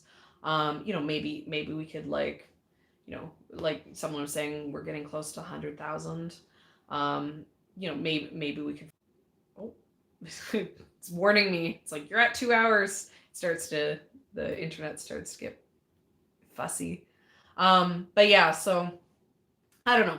Maybe that's something that we'll have different monetization streams in the future. I know I saw like once in the chat someone was asking if we're gonna have like an online store, and the like we sell physical products as it is right now, so it's difficult for us because a lot of our audience is down in the States. So I'm always like any sort of like shipping business, like if I was going to have something and then I ship it to people, it's kind of complicated to have the border, and then Americans have such cheap shipping, right? Like shipping here in Canada and like the rest of the world, it's a lot more money. So if for me to be like, oh, this is how much it costs to like send a package, and it was just like what our postal rates are, it would be a bad way to potentially set up a business, of shipping stuff. Like the shipping is cost prohibitive, right? So because of that, rather than starting our own seed store, being the new MI Gardener, except for cheap seeds, I'd be like, these are the most expensive seeds you've ever bought. Serina's niche, the most expensive seeds on the internet. But yeah, instead of doing that, I'd almost rather like work with companies. I'm like, oh, Johnny's sponsor me, and then I'll just like be like, buy Johnny's seeds, which I already do anyways.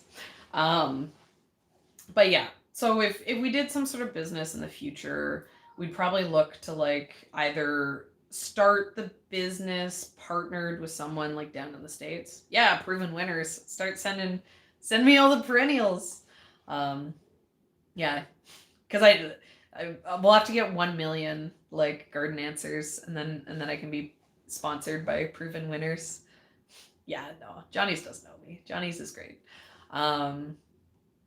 They do so like the amount of knowledge that I've gotten out of Johnny's at zero cost. Johnny's deserves all of my thanks, all of my very vocal on the internet thanks, just for having like this website that is like this amazing resource that I like pull up on my phone like every other day. The fact that they're basically like, I don't have to search the internet trying to find the knowledge. It's all just easily found on the Johnny's website. More than pays for it. Yeah, no, I wonder. I mean, we missed our window for trying to find sponsorship stuff because we're too busy to go. I did send a message to Johnny's and I was like, listen, Johnny's, you really should sponsor us. And I made a pitch. I was like, this is why you should sponsor me. And like it was it could have been taken the wrong way. Could have either been like, oh, you're speaking my language, or it could have been like, I'm offended by this email. And they didn't sponsor me. But I'm not saying that like I offended people at Johnny's. Though we'd have to ask Ian, because I never think I offend anyone, but apparently I have a skill for accidentally offending people. But yeah, I mean, Johnny's is super smart to never sponsor me, because I would rather promote Johnny's seeds, because it's such a great, it's like, I'd rather tell you guys where I buy my seeds from personally, rather than make money to tell you to go buy your seeds at a less at a less good place. I'm like, I don't know that that's worth money. It'd have to be like very good still for me to like sell out to not selling seeds for Johnny's. But yeah, I don't know. Like 2,000 hostas. Yeah, could you imagine? I'd be like, I actually was on the Proven Winners website the other day, and they have like the Baptisia and like all the different colors, and I was like, oh my god, look at this color, look at this color. I was like, oh, I love it. I want 20 of every single color that you have. Send them to me. Send me some of those Proven Winners pots, sponsored by. No, I didn't actually. The thought process ended at wanting all the Baptisia. Though I'm super excited. Sunflower Steve, he sent me an envelope of his yellow Baptisia seeds. So I have a batch of the blue ones that I bought from Van Noort that they're leafing out, and I'm like, oh, I can't wait to see. And then any day now, I should probably go check the mail in case the seeds are in there. This great gift, though. I mean, might not make it across the border. Seeds, I'm always paranoid about seeds going across the border. But yeah, then I could have the yellow one too, and then that'd be pretty good. I don't actually need all the colors. Yeah. But I'm just rambling. Yeah, but so ways to monetize, like ways for you guys to help us out. It helps out hugely if you guys share the videos on social media. Like if they're useful, right? Like don't share them if they're not like worth sharing. But I know I've seen like a lot of people sharing the paper pot video on Facebook, and you can see the numbers for that video, right? Like the more people that see those videos, like the better the channel does. So it really helps us when you guys share, our videos of relevant knowledge to other people who, would appreciate that knowledge. It doesn't help if you're like, you know, in your like local baking group, and you're like, oh, check out Serina's paper pot video. But yeah, and like, you know, we appreciate like how many of you guys like just hang out even on these live videos.